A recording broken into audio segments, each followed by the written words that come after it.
Jair Bolsonaro disparou críticas contra o presidente do Senado, Rodrigo Pacheco. Segundo ele, o líder do Congresso, eu vou abrir aspas, tá?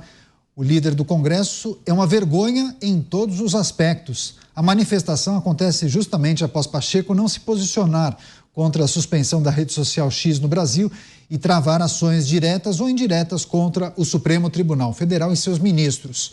Bolsonaro afirmou ainda que Pacheco não pode desviar, se preocupar com as comemorações na independência num país que não tem liberdade e pediu união para pressionar o Congresso para que as coisas funcionem.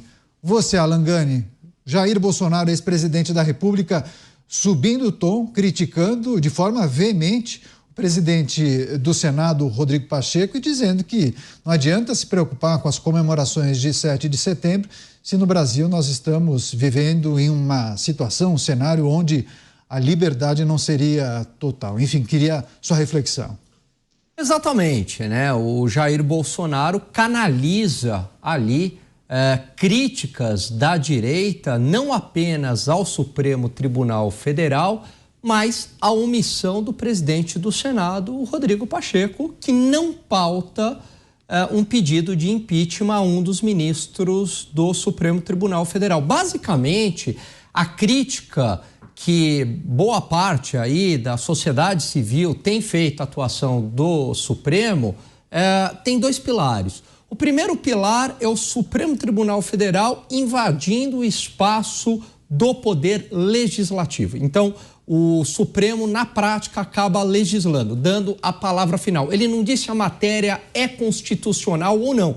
Isso é função do Supremo. Mas ele acaba propondo regras, né? A partir dali, a matéria ele fala é inconstitucional, bota uma regra, ou é constitucional e sai com uma regra. Então, essa é uma das grandes críticas que se faz hoje ao Supremo. Uma segunda crítica é a maneira processual. Como é que tem sido conduzido os processos e aí desrespeitando o devido processo legal, o ordenamento jurídico, o Estado democrático de direito, basicamente porque isso ficou bastante evidente, né, com a suspensão das contas no Twitter. Toda essa história do Twitter começa lá atrás com a suspensão das contas no Twitter. O Elon Musk volta atrás e falou, opa, peraí, eu vou voltar com essas contas no ar. Por quê? Porque o Supremo agiu de ofício, né? Então pediu a suspensão das contas e essas pessoas não tinham, não sabiam o motivo pelos quais essas contas foram suspensas. O Supremo não foi provocado. Não foi provocado. Não é que houve lá o Ministério, houve uma investigação,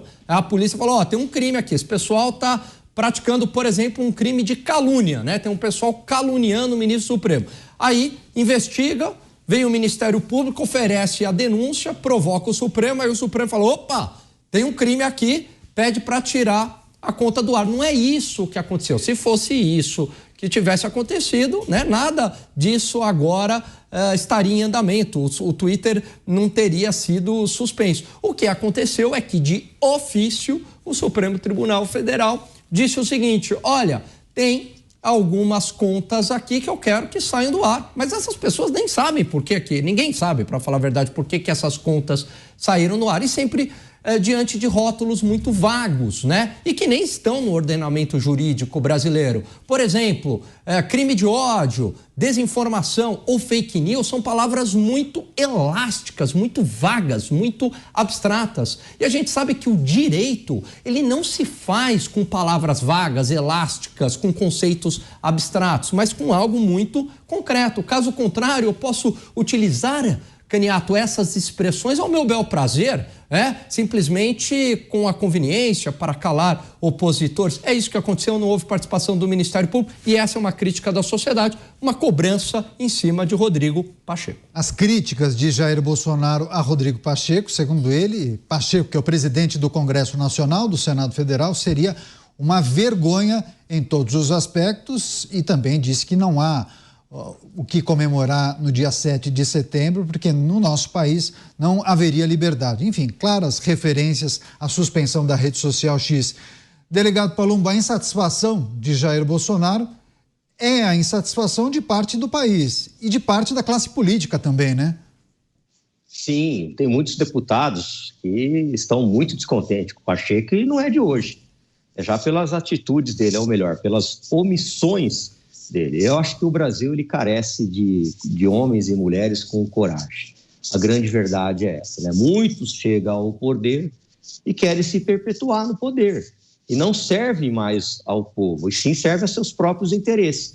Então eles aí acabam jogando conforme o jogo para ficar bom para eles e não para o povo. A grande verdade é que as pessoas, os parlamentares, os deputados, estão bastante, mas bastante descontentes mesmo com o Pacheco, inclusive gente do próprio Senado, que ele não tem coragem, como diz o Alan Gani, de pautar determinados pedidos de impeachment, justamente porque ele também, né, tem alguns problemas lá no Tribunal, no Supremo Tribunal Federal, e aí eles ficam ressabiados. Eu acho que a importância do cargo de um presidente do Senado não deveria permitir isso. E eu aprendi na faculdade, né, e deveria ser assim, que o Poder Judiciário é um poder inerte, ou seja, ele só é provocado e aí ele age. Ele só age quando é provocado, mas aqui parece que estão rasgando a Constituição. Então eu concordo plenamente com o que disse o ex-presidente Jair Bolsonaro. Falta coragem em muitos políticos nesse país. Você consegue trazer um diagnóstico por qual razão, o Dávila, o presidente do Congresso Nacional tem adotado essa postura? Porque em alguns momentos houve talvez uns lampejos e alguns posicionamentos que muitos entendiam. Ah, parece que agora vai, hein?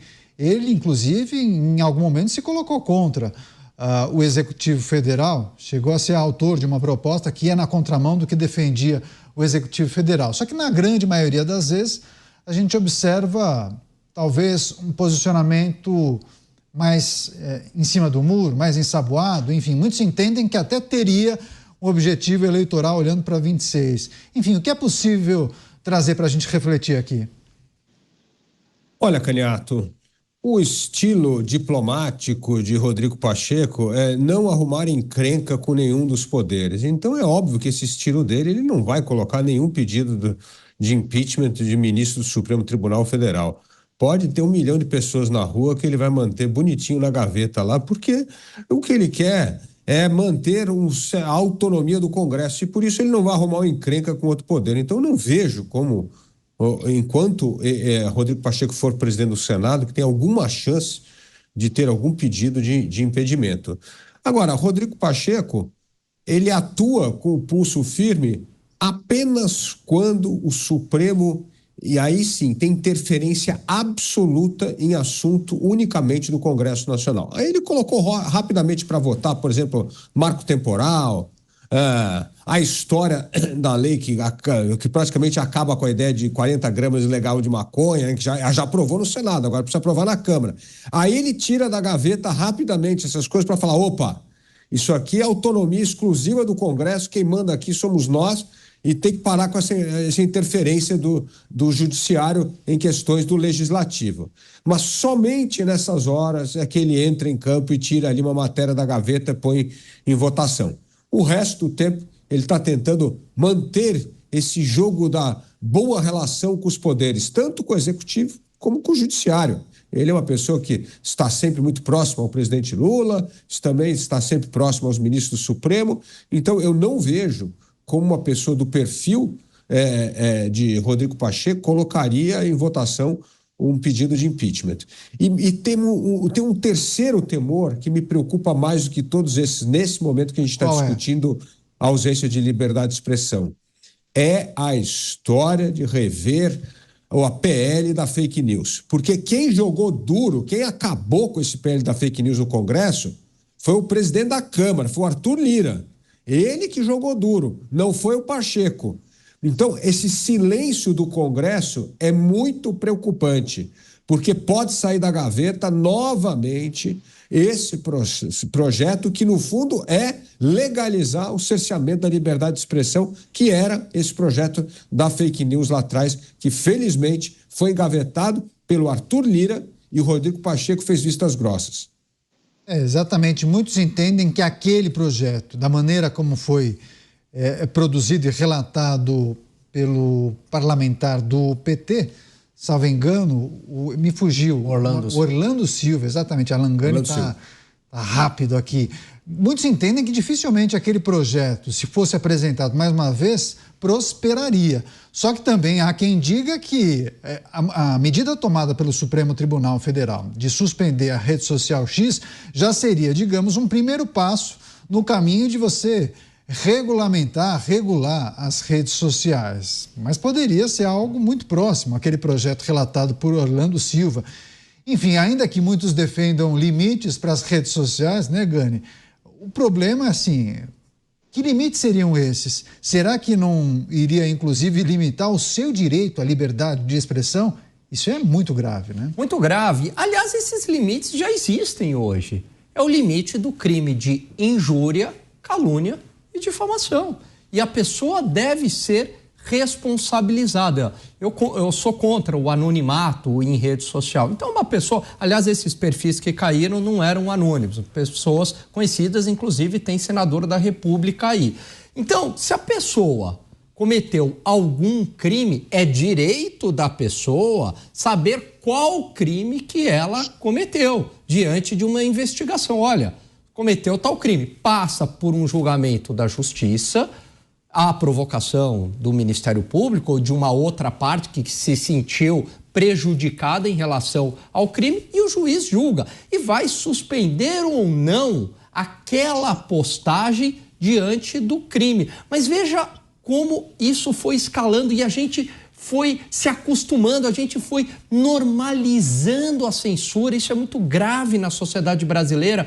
Primeiro, começou com exclusão arbitrária de algumas postagens. Ah, mas é aquele formador de opinião que eu não gosto, ele é muito radical, ele é muito extremista. Aí, né, a pessoa vai lá e aplaude. Começa assim. Aí depois, não basta excluir a postagem sem o devido processo legal. Sempre estou falando aqui sem o devido processo legal. Exclui o perfil inteiro da pessoa, para que a pessoa não possa falar mais. Obviamente que isso afrontou a liberdade de expressão. Você nem sabe se ela vai cometer crimes posteriores ou não. Não, vamos já excluir previamente o perfil.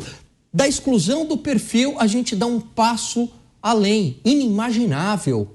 A exclusão de uma rede social com mais de 20 milhões de usuários, uma rede social global, a principal rede social de informações rápidas, né? Muito utilizada por analistas do mercado financeiro, muito utilizada por publicitários, muito utilizada por jornalistas.